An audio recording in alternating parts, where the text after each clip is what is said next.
Hai kawan kabinet, selamat Hari Pendidikan Nasional. Dalam rangka Hari Pendidikan Nasional tahun 2024, saya akan berbincang dengan 6 ASN Sekretariat Kabinet tentang pengalaman mereka menempuh pendidikan lanjutan. Tetap ilmu padi, semakin berisi, semakin mengabdi. Nah, siapa aja sih nama ASN itu? Yuk kita kenalan. Good day, mate.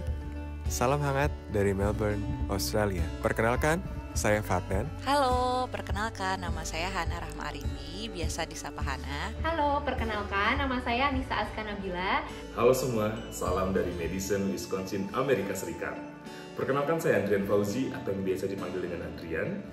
Hoi allemaal, Horoten with Rotterdam, salam dari Rotterdam. Nama saya Diva Giovanni. Selamat pagi, good morning from Singapore. Salam kenal, saya Togi Prakoso. Hai teman-teman semuanya. Langsung aja yuk kita ke pertanyaan pertama tentang seberapa penting sih pendidikan untuk teman-teman. Saya langsung pengen tanya nih ke Togi sama Diva. Boleh silakan Togi dan Diva dijawab. Oke, terima kasih Nisa untuk pertanyaannya.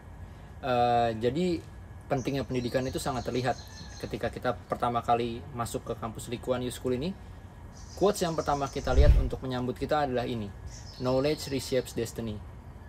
Di sini sangat terlihat dan saya sangat merasakan bagaimana belajar itu jauh lebih banyak dengan berinteraksi dengan teman-teman dari berbagai negara, berbagai culture, berbagai pengalaman kerja, dan mereka semua datang dan kita masuk ke kelas untuk menyelesaikan misalnya case study atau tugas yang sama namun dengan berbagai sudut pandang yang berbeda. Hal itulah yang membuat kita unik dan itu yang membuat penting untuk seorang yang bekerja di pemerintahan seperti saya, karena kita membutuhkan best practices, kita membutuhkan banyak perspektif, dan kita membutuhkan kreativitas untuk menyelesaikan masalah-masalah seperti yang ada di Indonesia, kadang yang sangat general atau kadang-kadang masalah tersebut juga sangat unik. I believe that the more we know, the more we never feel enough. Kita akan terus mencari, kita akan haus akan pendidikan, kita akan haus akan pengetahuan, dan kita akan terus mencari. Dan ini adalah hal yang penting. Rasa ingin tahu ini yang akan mendorong manusia untuk berubah menjadi lebih baik lagi. Dan tidak hanya bagi dirinya, tetapi juga bagi lingkungannya, bagi keluarganya, bagi organisasinya. Dia akan semakin mencari ilmu, dia akan semakin mencari pengetahuan, dan dia akan membawa kepada perubahan, dia akan membawa kepada kemajuan. Itu yang saya percaya atas pendidikan. Waduh, menarik ya jawaban dari Diva. Selanjutnya saya pengen tanya nih ke Fardan. Mungkin nanti boleh diikutin ya sama teman-teman lainnya. Silakan Fardan. Ya, Kanisa, menurut aku pribadi sih ya, pendidikan tuh penting banget. Bukan hanya kita sebagai PNS gitu, gimana pendidikan itu bisa mengantarkan kita ke progres karir yang lebih tinggi, jenjang karir yang lebih tinggi di PNS. Tapi menurutku overall di zaman yang sudah zaman yang sudah sangat disruptif ini, perkembangan sangat pesat dengan teknologi dan segala macam, pendidikan itu jadi semakin penting lagi. Gimana kita harus terus upskilling dan reskilling diri kita supaya kita selalu punya added value gitu.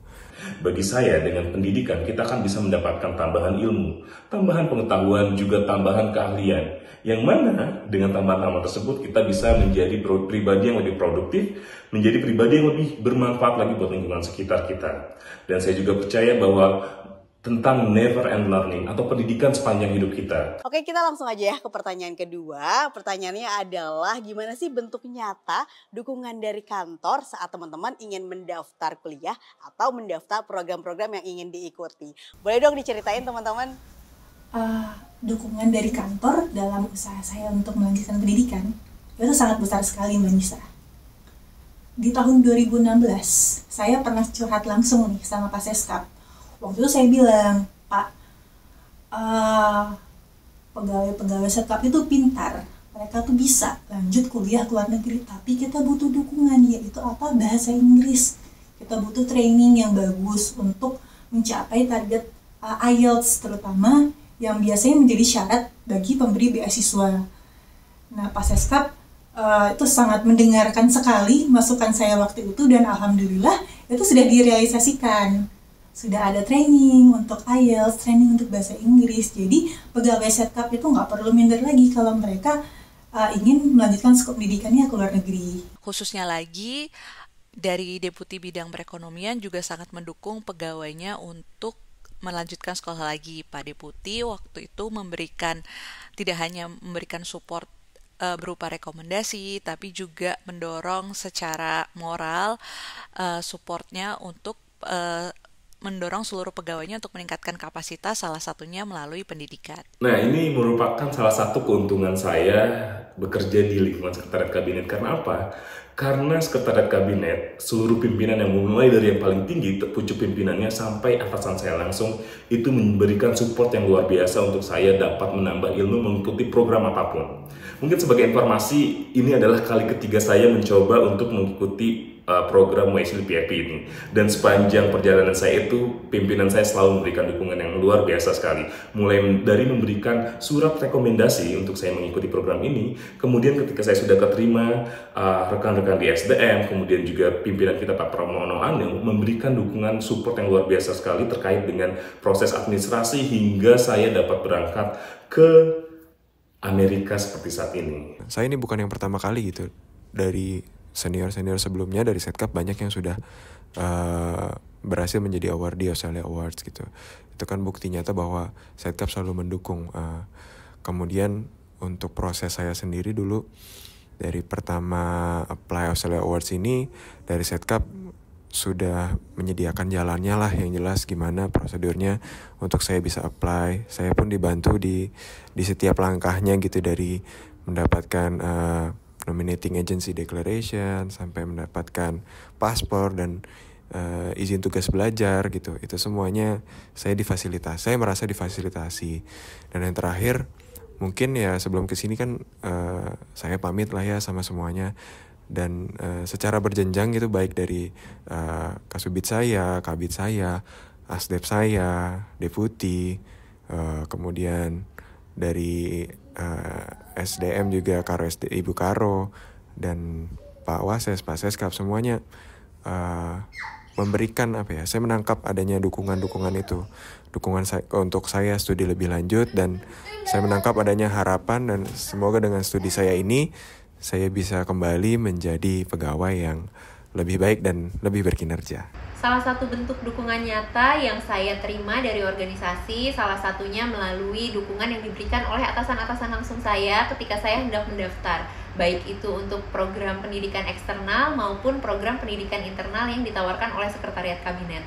Saya juga mendapatkan kesempatan untuk berdiskusi dengan pimpinan unit kerja terkait pemilihan jurusan yang dibutuhkan organisasi dan tepat dengan kondisi saya saat ini.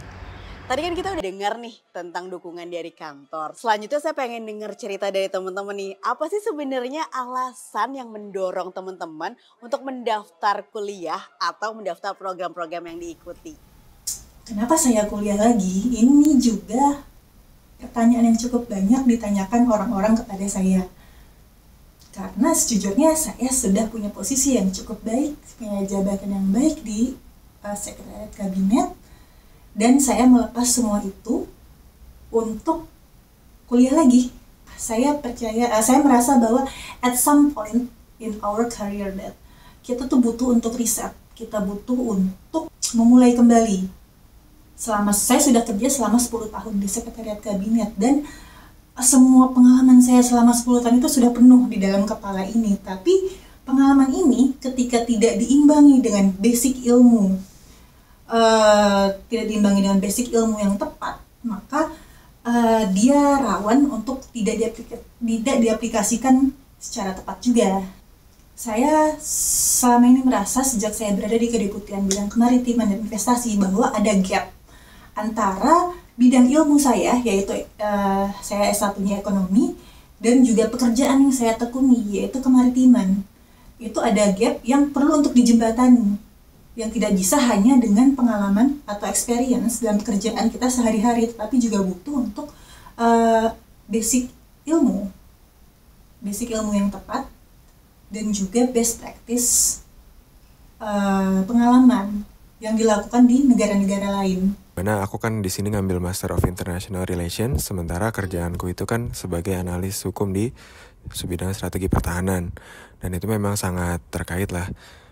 Karena dengan aku ambil kuliah yang sekarang, aku ambil S2 ini, aku rasa aku nantinya bisa menjadi lebih baik tentunya dalam membaca bagaimana peta politik internasional, bagaimana dinamika perkembangan relasi antar negara dan negara gitu ya, bagaimana kita bisa membaca itu, terlebih dengan perkembangan akhir-akhir ini kan yang sangat-sangat ya tidak terduga dengan konflik Ukraina dan konflik Israel dengan Palestina dan seterusnya. Nah, kenapa alasan memilih LSI sebagai tempat atau institusi menempuh pendidikan lagi, itu juga udah impian aku dari dulu, dari S1. Dan yang faktor pendorong kedua selain keinginan atau mimpi dari dulu, yaitu aku realize sih waktu aku kerja itu ada beberapa ilmu yang aku nggak dapet di S1. Contohnya waktu S1 di FEUI aku belajar soal subsidi energi, contohnya subsidi bahan bakar.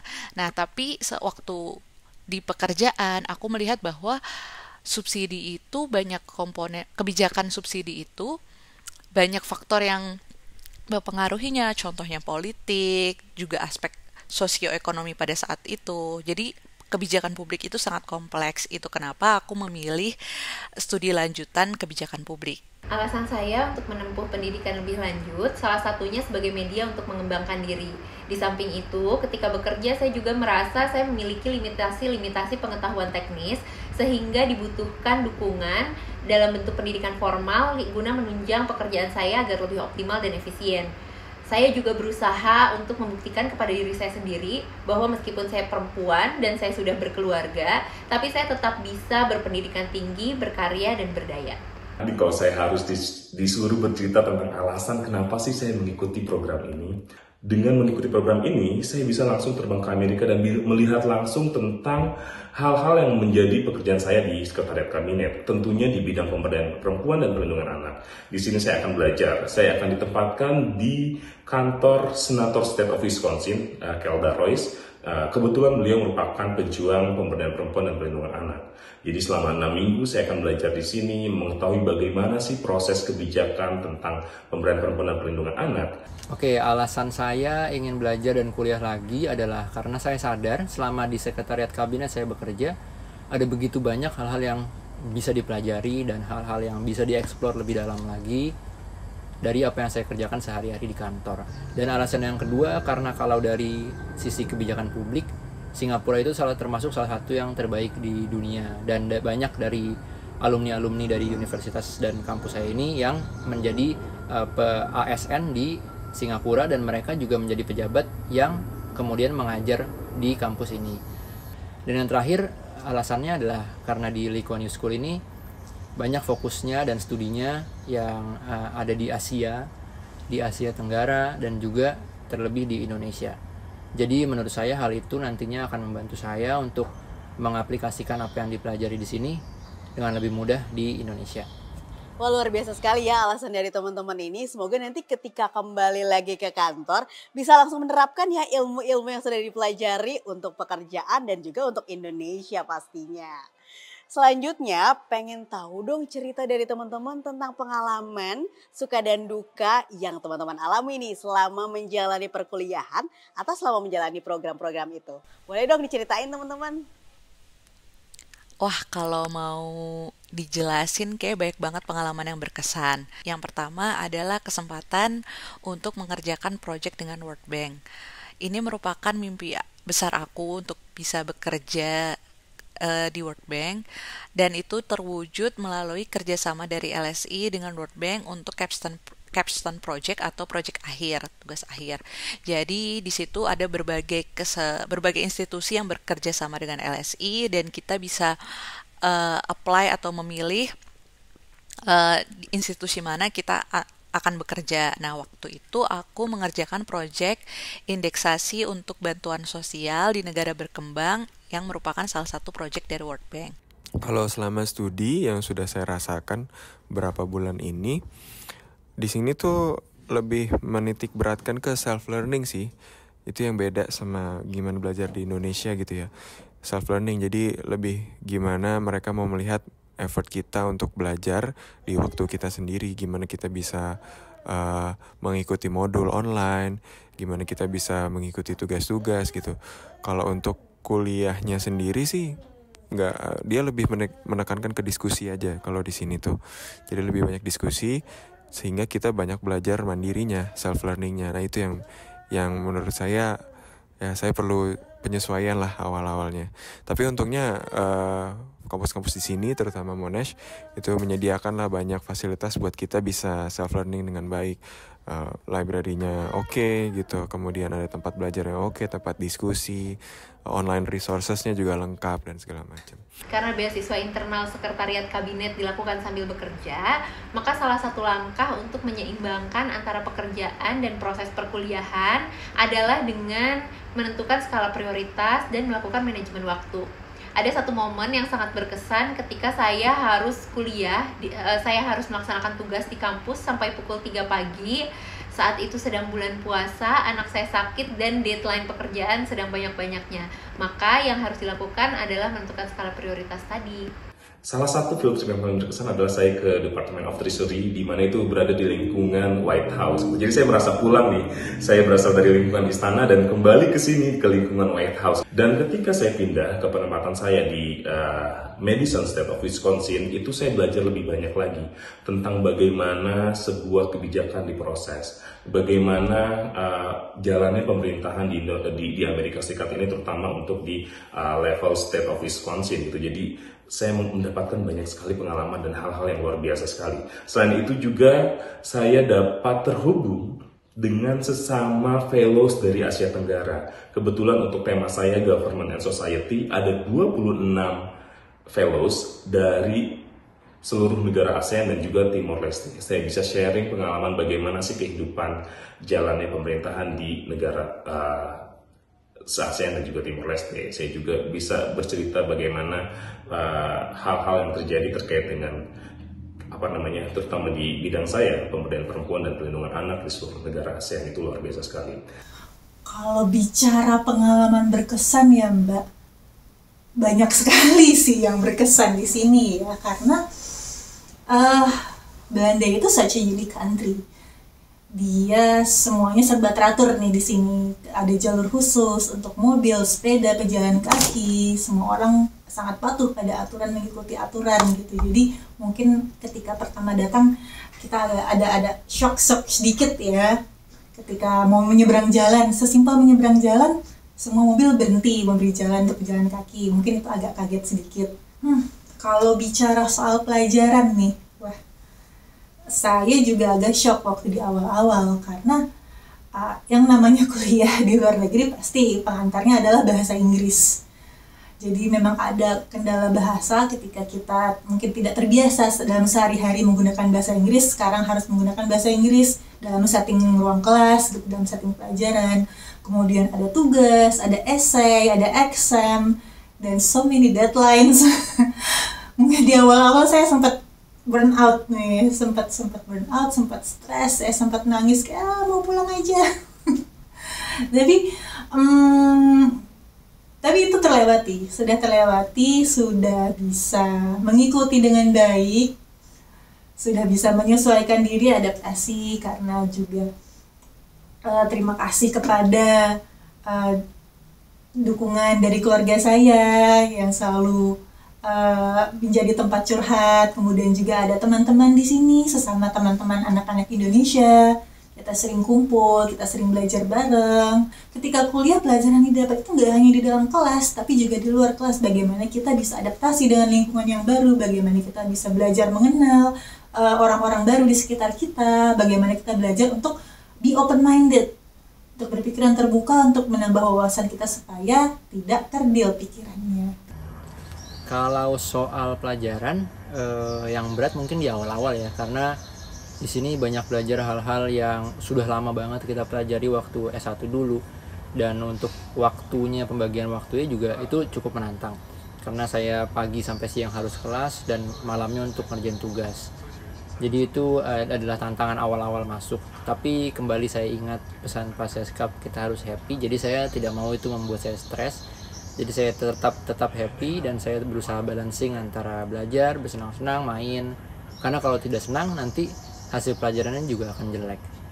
Jadi kita nggak perlu khawatir. Teman-teman orang-orang dari Indonesia juga pinter-pinter kok, dan kebetulan saya waktu itu pengalaman saya di kantor pun juga sudah menjadi bekal yang sangat bagus untuk mengerjakan tugas-tugas di kampus, untuk menjawab diskusi-diskusi di kelas. Jadi itu udah sangat membantu dan kita tidak perlu khawatir lah. Waduh, seru banget ya kalau misalnya dengar cerita dari teman-teman. Semoga ini bisa menginspirasi kawan kabinet nih.